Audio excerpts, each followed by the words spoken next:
Allez, on corrige l'exercice 3.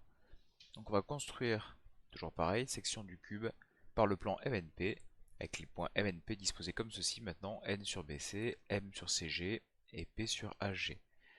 Donc on va commencer par le plus simple, c'est-à-dire à tracer les sections visibles par deux points sur le même plan. Donc la droite MN,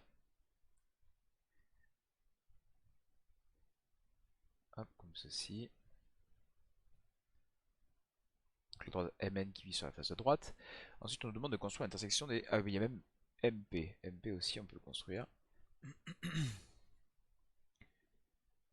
Belle droite MP. Voilà, donc là, on a une section ici sur le segment PM et sur le segment MN.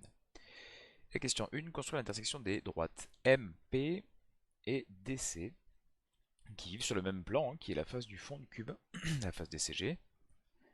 Donc on a un point d'intersection entre ces droites qui se situe ici, et ce point-là appartient aussi à la face du bas. Donc, la droite N avec ce point, c'est la droite d'intersection des plans MNP et de la face du bas. Comme ceci. Donc là, j'ai un bout de section sur la face du bas. Et théorème des lasagnes, la face du bas et la face du haut sont deux faces parallèles, portées par des plans parallèles. Le plan MNP va couper la face du bas en cette droite-là, donc elle coupera le plan du haut en une droite parallèle. On la prend, hop, raté. Il faut que ça passe par P, voilà, à peu près quand même.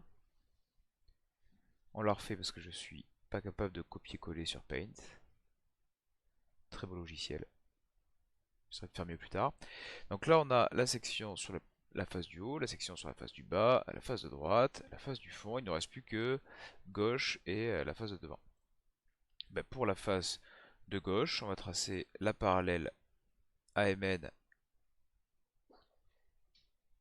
qui passe par le point ici trouvé précédemment.